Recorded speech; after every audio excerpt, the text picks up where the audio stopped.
بسم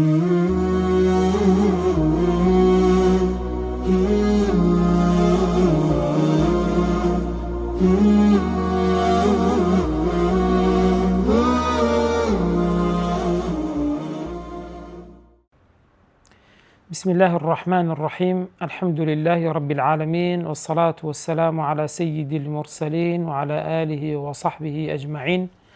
أما بعد، اللهم أرنا الحق حقا وارزقنا اتباعه، وأرنا الباطل باطلا وارزقنا اجتنابه. برزان أم كتابة الميسر في أصول التفسير لأصل ده مختصر كتاب التحرير في أصول التفسير دكتور مساعد بن سليمان الطيارة، ملام مركز الدراسات والمعلومات القرآنية معهد إمام شاطبي هستاون بكرد كردنوي، ملام دواتريش كوكو مراجعيك دكتور مساعد كمؤلف كتابك هستاو مراجعيك كردوا ديار وكو أصل أم كتابة لعلم أصول التفسير داخل دريتن. أصول التفسير كدواتر دينا سر تعريفه مباحث كانوا وأواني كوا لخوي دقريتن كوا زانستي زور جرينجا بو كساني كوا حزيان لبي كوا تفسير بنوسن يان دانا ولا تفسير شعر الذهبن يان حولي أوددن كوا بطوال أقوال كان التفسير ليك بكريتو كما قول شويني قبول دكريتن وكما قولش كوا رد دكريتو قبول ناكريتن. سرتا وكو يعني كوا باسي بكين دتين السر مقدمة لبروي مقدمة وكو بيشتشيق يعني وكو برين واجهيك بو أوي كوا كتابك بو من در بكويتن. مؤلف دفرمي الحمد لله منزل الكتاب على خير خلقه بشيرا ونذيرا. سباس بو خدا كمنزل كتابك أو كتاب القرآن بيروزي هنا وتخواروا لسر باشترين خلقي درسكراوي كوا محمد صلى الله عليه وسلم وبوتي ناردوتي بوي بيت مجددر وآقدر كروا إنذا حرم القول فيه عليه بغير علم وهاروها پروردگار لسر محمد صلى الله عليه وسلم حرام كردوا كوا ببي علم قصة لسر يعني هذه قصة بداتا بال خواي جورا سورة أعراف لآتي سيسيدة فرمي قل إنما حرم ربي الفواحش ما ظهر منها وما بطن والإثم والبغي بغير الحق وأن تشركوا بالله ما لم ينزل به سلطانا لكوتاي آتك دفرمي وأن تقولوا على الله ما لا تعلمون. يعني قولك اشتك بدنا بار خواي جورا كوا ببي هيج بلغو هيج سلطانك بيتن. إذا والصلاة والسلام على رسوله المجتبى. صلاة والسلام لسر بيغمبركي كوا هلب جردراوة خير مفسر لكلام الله الذي قال الله فيه عنه وباشترين مفسري قرآن كشيا كخواي جورب خوي باسي دكاتن لسورة النحل آتي تسلسار دفرمي وأنزلنا إليك الذكر لتبين للناس ما نزل إليهم ولعلهم يتفكرون. أي محمد إما كتاب من ذكر ما بس في القرآن بسرتو من داهنات أخواروا بو خلق روني كيتوا ما نزل إليهم أويك بويان هاتو تخواروا وهروا هاتاوك أوانج لي تيب فكرن. إذا فوجب على مسلم معرفة الصحيح من الضعيف والباطل في فهم معاني كلام ربهم. وهروها واجب لسر هموم صلمانك كوا بناسيتن قصي راس دوقساني كوا ضعيف ولاوازو بوتسن لكامشد لفهم معاني كلام ربه سبحانه وتعالى. كاتك تفسيرك دبين بوي مبزاين كاميان راستو درستو وورجيراوا كامشان كوا لاوازو بوتسو ردك ريتوا بتسيبي كان برزان أوا بما أرشده إليه نبيه صلى الله عليه وسلم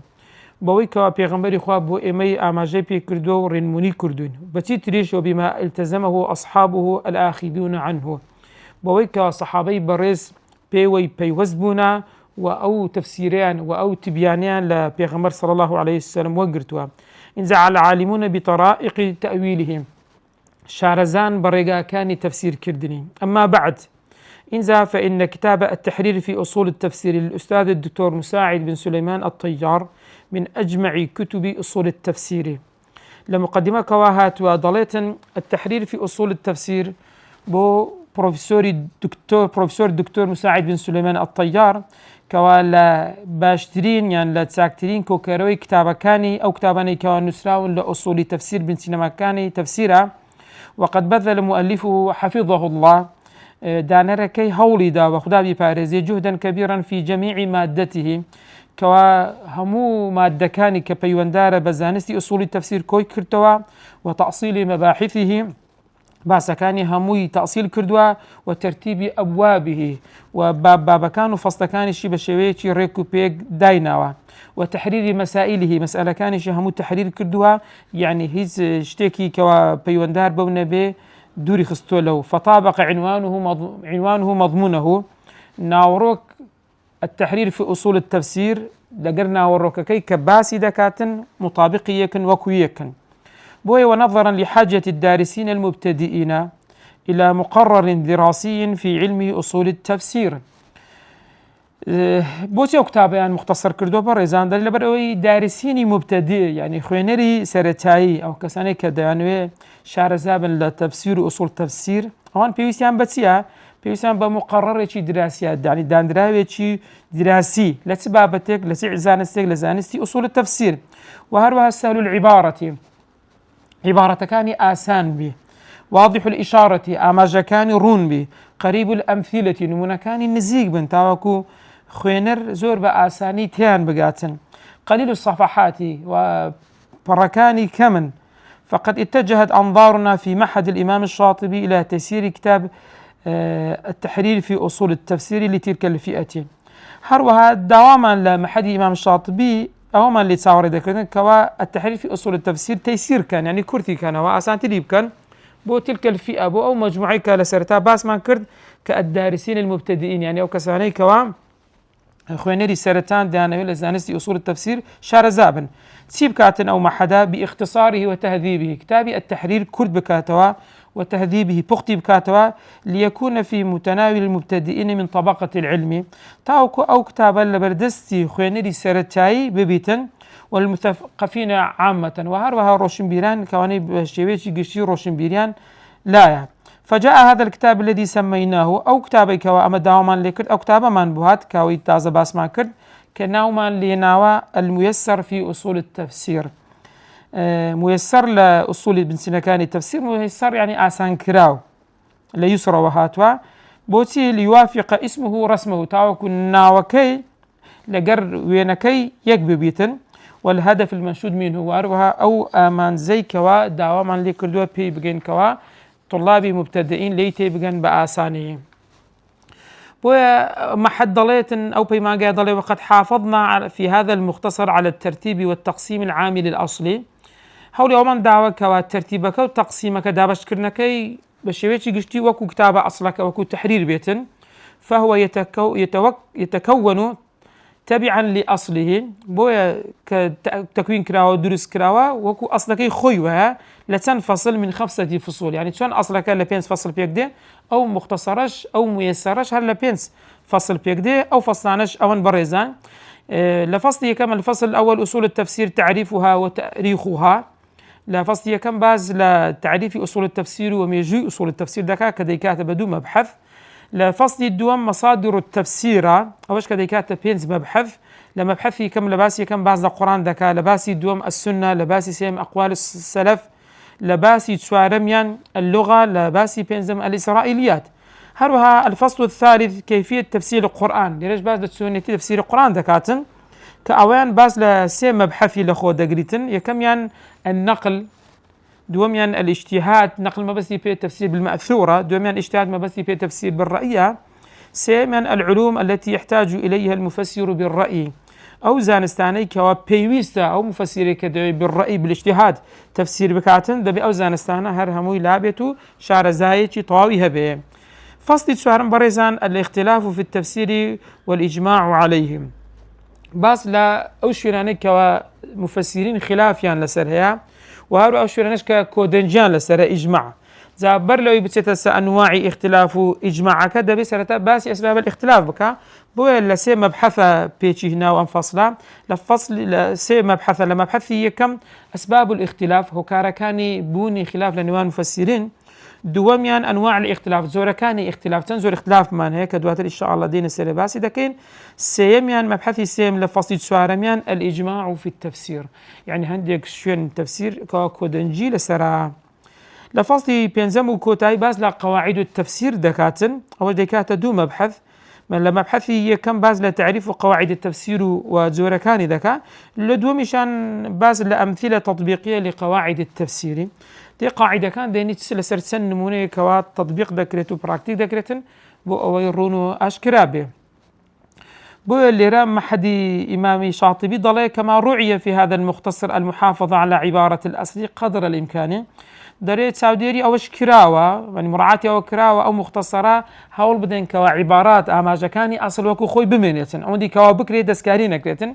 إلا ما يقتضيه الاختصار وتيسير الأسلوبي ليش فيران نبيتن كوا كاتك تو مختصر دكي والد دكاتن يعني أسلوبك أسانكي أو كاتي مجبور كوا عبارتك دسكاري بكين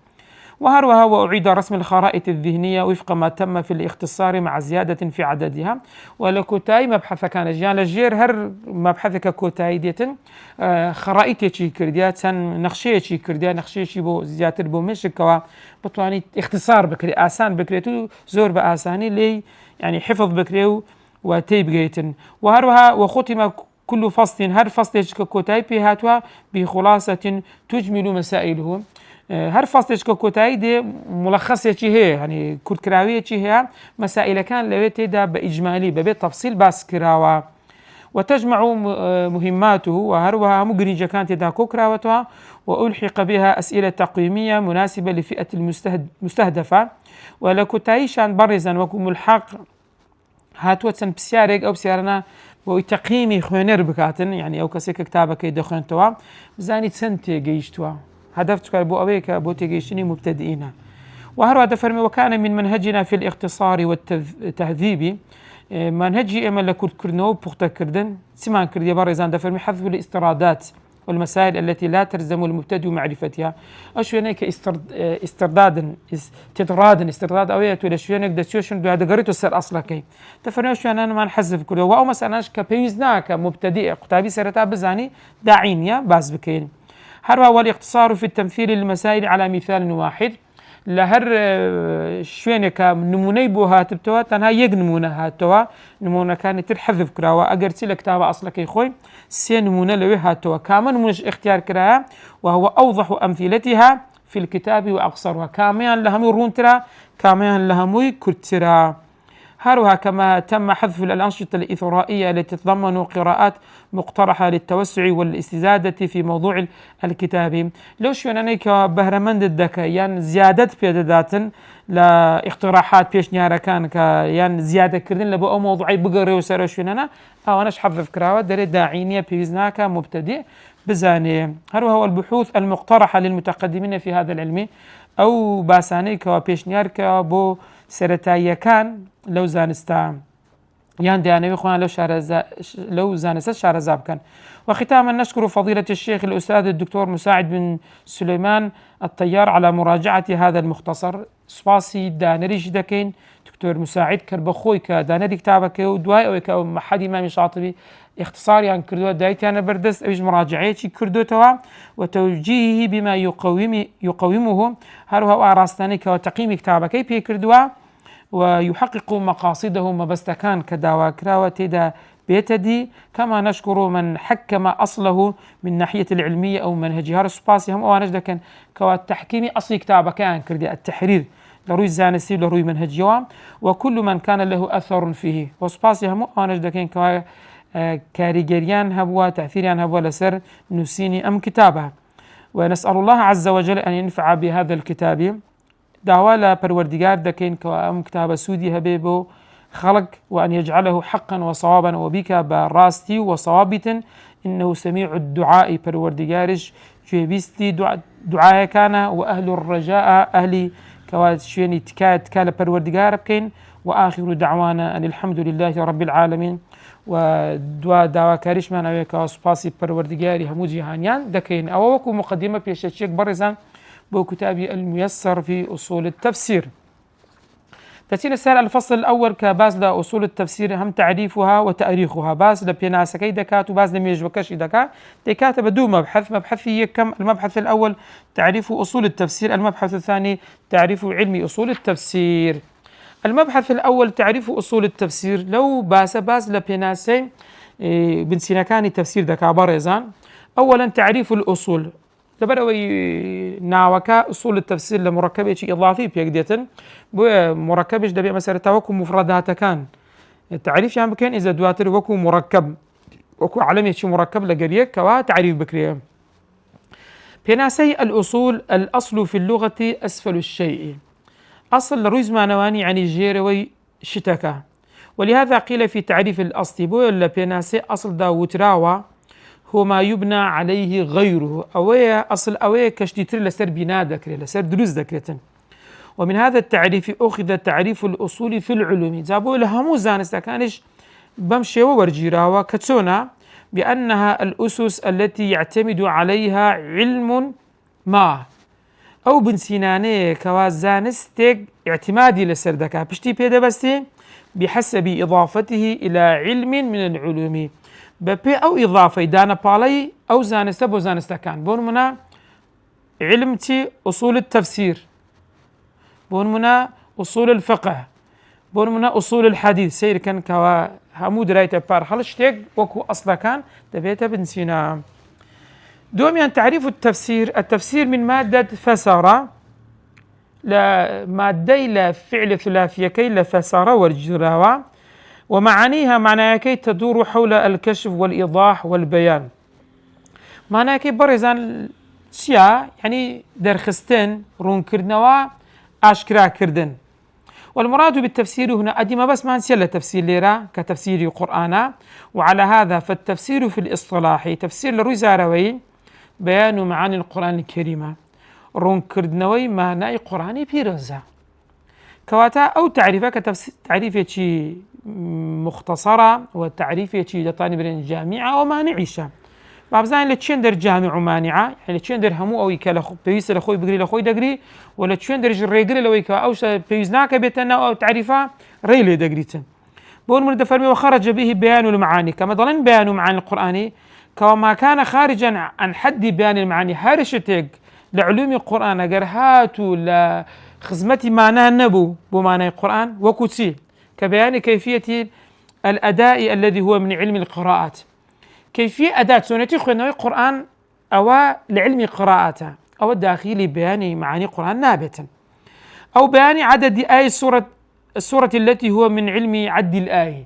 هروها جماري سورة كان يعني جماري آيات سورة كان أو سورة أو عند آيات أو كاري قليل السر بيان معاني القرآن نية بو داخلنا أو تعريف نابتا يعني هروها أو بيان الفوائد المستنبطة هروها أو فائداني كوان لو آيات ورجيراوة التي يدخل في باب الاستنباط كوتا سيتجير باب الاستنباط أوش برزان بهمان شد ناس يتناو تفسير لأن نموني وكو توضيحك هاتوا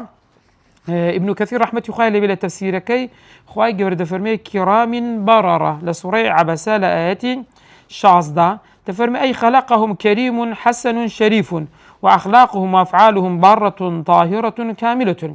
كرام بررة دري أويك وأخلاق يعني وادرس كراون كريم بخشندن حسن زوان شريف يعني بلان برزا وأخلاقشان وأفعالشان هموي بارة ساكا كارن باكن وكاملا.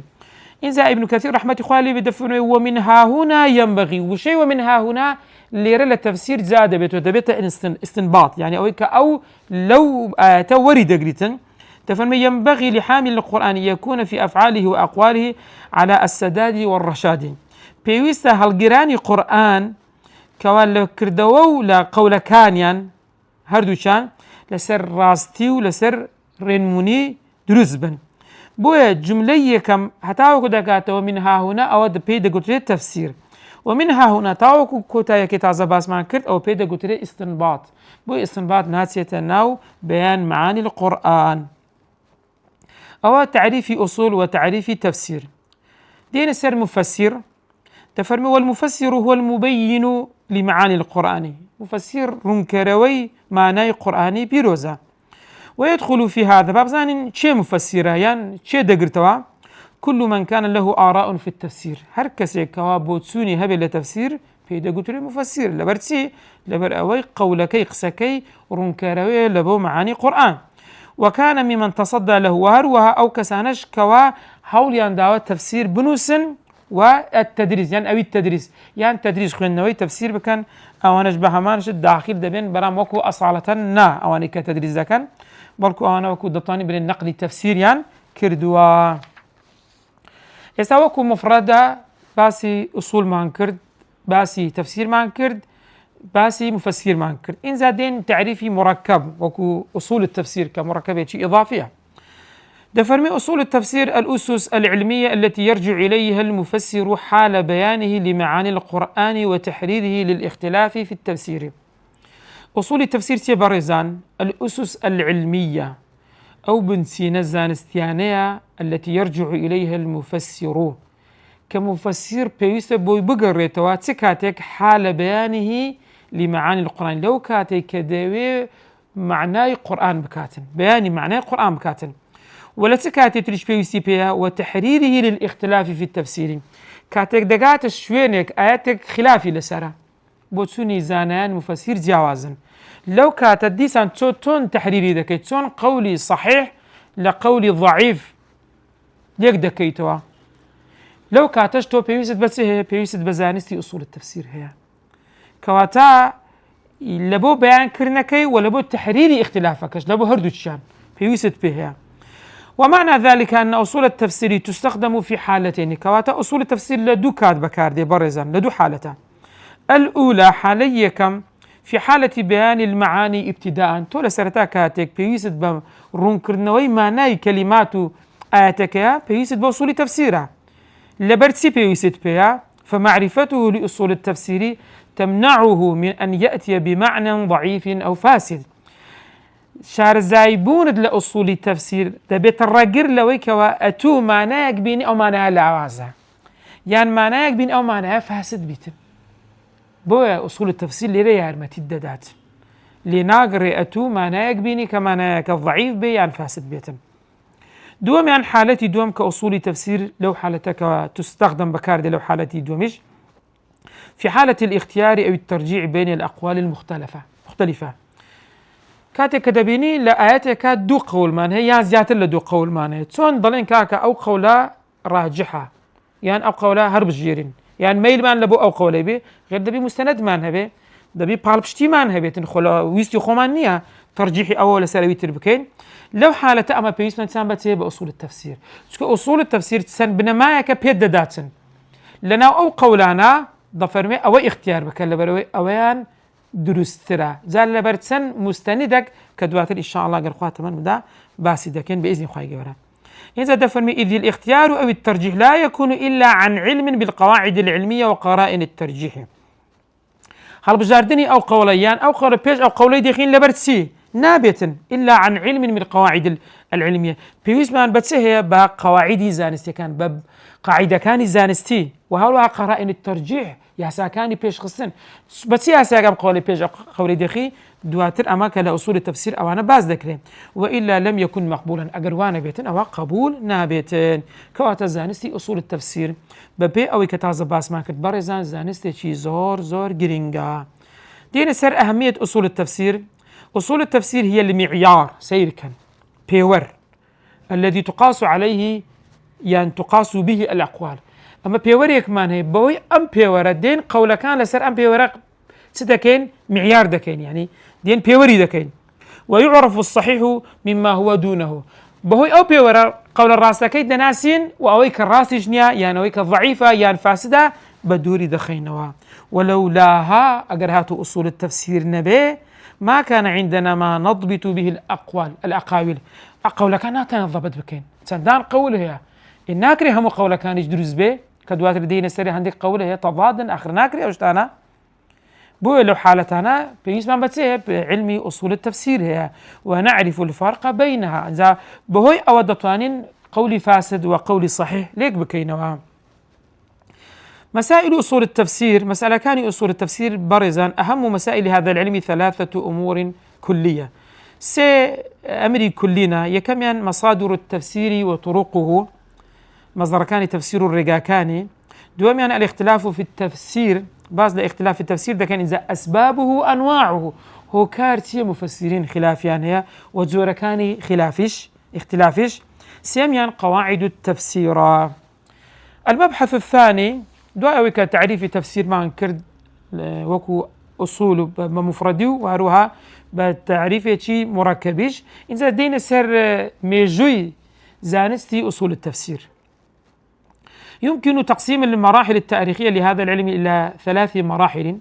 تكري أما ميجوي زانستي أصول التفسير دابش يمكن بوسي قناغ. المرحلة الأولى قناغية كم أصول التفسير في الآثار النبوية وآثار السلف الكرام. أصول التفسير لو حديثان وآثاران كالبيغمبر خواه صلى الله عليه وسلم نقل كراوة، ولو آثاران كولا سلفي صالحة نقل كراوة. إن في كلام الرسول لحديث كان بيغمبر خواه برزان صلى الله عليه وسلم وتفسيرات السلف وتفسير السلف صالح من الصحابة والتابعين وأتباعهم بهرس جيلكا إشارات إلى مسائل من هذا العلم. أما جنب سن مسأليك سبارت بمزانستوا. مثال ذلك بابين نمونيك وقرين ما رواه البخاري في صحيحه عن ابن مسعود رضي الله عنه. إمام بخاري لصحيح خويدا لعبد الله كري مسعود رزاي خواي به دفرمي أن رجلا أصاب من امرأة قبلة. پیاوێک تووشی ئافرەتێک بوو بەڵام تووشی هەڵەیەک بوو لە هەڵەکە ئافرەتەکەی ماچ کرد، گوناهێکی کرد. فأتى رسول الله صلى الله عليه وسلم فذكر ذلك له. هاتە لای پێغەمبەری خوا دڵی مرتاح نەبوو. ئیماندار دائیمەن کە هەڵە دەکەن دڵیان ئارام نابێ، ئەوانە هەوڵ دەدەن چارەسەر تۆبەکەی ببینن و بزانین چییە. هاتە لای پێغەمبەری خوا، ئەو پێی دەگوترێ قلوبی لەوامە. هاتە لای پێغەمبەری خوا باسی کرد فأنزلت عليه ئەو ئاەتە بەسەر پێغەمبەری خوا دابەزی لە سوڕەی هود لە ئاەتی 114 خوای گەورە دەفەرمێ وأقم الصلاة طرفي النهار وزلفا من الليل إن الحسنات يذهبن السيئات ذلك ذكرى للذاكرين. وأقم الصلاة نوێژ بکەن بەڵام چ نوێژێک طرفي النهار لێرە خلافی لەسەر هەیە لای مفەسرینە. هەندێک دەڵێن طرفەی یعنی ئەو سەر و ئەو سەری ڕۆژ، ئەو سەری ڕۆژ کە نوێژی بەیانی دەکاتن، کۆتاییەکەشی هەندێک دەی نوێژی نیوەڕۆ نوێژی عەسر دەکاتن، کەواتەوە 3 نوێژ لێرە باس کرا. وزولفا من الليل وبشك وأوي كان نزيد شيء لشوك هندك تشان ضلن نويجي مغرب ونويجي عشاء يعني ببي أو تفسيره همون نويجي هار بيز نويجي كان دقلي توا إذا دفرمي إن الحسنات يذهبن السيئات كاتك كتوت ساكيك دكي خرابيك لا دا يعني الرجل دكاتوا أوش سيا ذلك ذكرى للذاكرين أوش بير خرويها بو كسانيك وبدواي بير كروات دقرين بو يقال الرجل أو بياويك وأم جناهي كردبو أو أفرتي ماس كردبو فرمي ألي هذا أو حكمة خاصة بس بمن قال بيغمر خاف فرمي لمن عمل بها من أمتي هر كسيق لأمتي من حليتش أو هاي كردبتن شمولي أو دكاتن يعني تشمولي أو دكا يعني هر كسيق وكو الصحابة أجر حليتش أو هاي كرد بابي تساعكب كابوي أو جناهي لسر رشب بيتوا. ففي هذا المثال لو نمونا نجد دلالة واضحة يعني دلالة أشكال من بودر دكي من النبي صلى الله عليه وسلم على أن العبرة بعموم اللفظ لا بخصوص السبب كواتا بيغمبري خوالي أجر سي بلفظي عام يعني سببك خاصة بس لفظك بعامينك يعني همو كسيك أجر هاشوي أو بن أو لفظ شمولي بجدك. وهذه القاعدة من أكثر القواعد استعمالا في أسباب النزول لعلم أسباب النزول زورترين برن قاعدة إيش بكاتن لوي إيشي بي بكري أو قاعدة كتعزى باسمان كرد. نمونية شتر ما رواه الطبري عن أبي بشر قال قلت لسعيد بن جبير أبي بشر دفرمي بس عيدي كوري جبير مقوكا تابعية قلتم ومن عنده علم الكتاب ما بس بيتشيك لسوري الرعد كآياتي تلسي هو عبد الله بن السلام ما بس عبد الله كوري السلام جولكيك بو بمسلمان وإسلام كاش إسلامي شي درست وطاو كوفاتي شكرت قال هذه السورة مكية قلت سورة الرعد سورة شي مكية فكيف يكون عبد الله ابن السلام سون أو ما بس بي عبد الله كوري السلام عبد الله كوري السلام صالي تلسي هجري وفات دكاتن لمدينة ولا جولكي مدينة وبوتا مسلمان ناكري أماياتا لقل أوي بيتان. فهذا الأثر يشير إلى أهمية معرفة تاريخ النزولي بوية بصراحة أو يارمتي درب بوية تاريخي يعني أصولي يعني يارمتي ما عند داتن بو زانيني تاريخ النزول يعني تسونيتي دابزيني قرآني بيروس مثلا في معرفة الصحيح من الضعيف من الأقوال سير كان بهوي علم زانستي أصول التفسير بما فيها تاريخ النزول قولك لقولك جواز كردوا أو قلت ما بس في عبد الله كوري سلامة قلت نخير وانية بلكو ما بس بيتيا نابي شمولي أو بكاتن سكو عبد الله كوري سلام لمدينة بويتا مسلمان سورتك سورة شي مكية يكسر بهوي زانستي أصول التفسير أما تواني من راستو ناراست لك جاكينوا. وهروها فسعيد بن جبير لم يرضى أن يكون المقصود بالآية عبد الله بن السلام. سعيد بن جبير كتابعي طلب ابن عباس رزاي خوالي بالرازي نبوكوا تفسيري أم آياته عنده أو ها بقريتوا بو عبد الله كوري السلام لأن إسلامه كان بالمدينة لبرأوا إلى شارع مدينة بيروز بيتا مسلمان والآية نزلت في مكة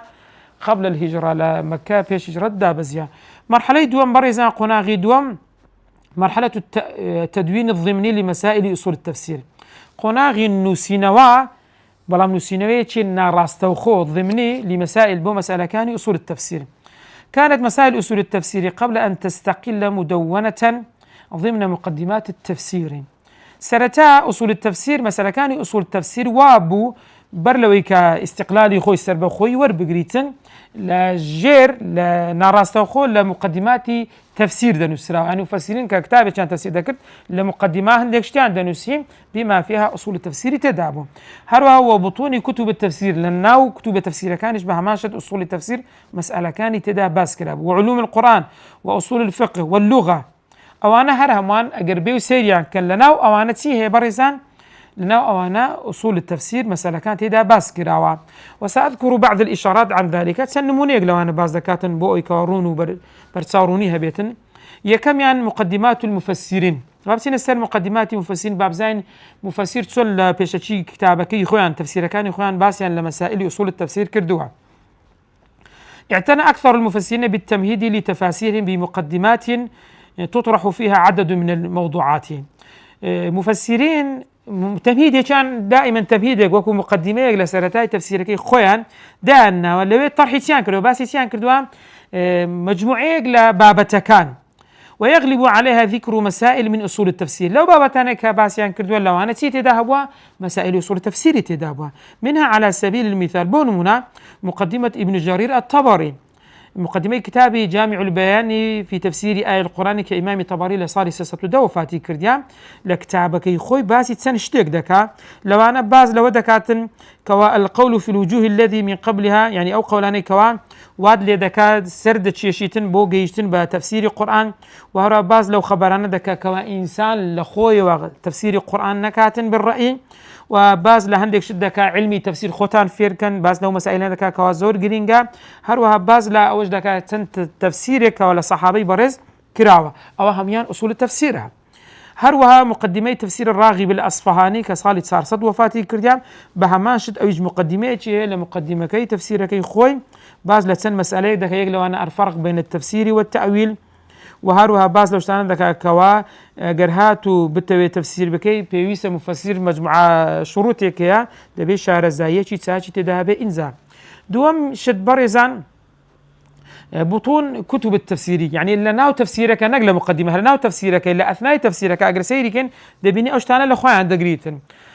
منذ أن بدأ تأليف التفسير في عهد الصحابة والتابعين لو كاتيك تفسير نسراوة ولا تأليف كراوة نسراوة لسردمي صحابي بريز وتابعين وإلى عصرنا هذا بؤم سردمي خوشمان. وكتب التفسير تتضمن جملة من الأصول مجموعة لأصول لخوي دقريتن وإن كان قد يظهر في بعضها واضحا هندك بأشكرا ديارة ويخفى في أخرى لهندي تشان بنهيني يعني دبي خوي ما عندك تعاوك بي بقاتن. مثال ذلك استعمال الطبري لقاعدة تقديم الأشهر من لغة العربي بقول من إمام طبري رحمة خوي اللي بتزار دبينك التفسير يكسن رأيك يا دي ترجيح قول دكا صون ترجيح أو قول دكا مستندا بجد بستي بتسن الأشهر من لغة العربي تبين خلاف لسر آياتك يا بلام الرأي أشهر أويا لزماني عربي كات أوي ببجد خياتن بوش قاعديك وهي قاعدة من قواعد التفسير التي هي جزء من أصول التفسير قاعدة كالتفسير لقاعدة تفسير كقاعدة تفسير بخو جزء كمسألة كلمسائل أصول التفسير دواتر إن شاء الله واقر خوات من بدأ لعبارة بصحفتي كتايم كتابة أو نمونة باسي أو قاعدة الشرح دكاتون نمونة كش باس دكاتون سيميان كتب علوم القرآن بهمانشد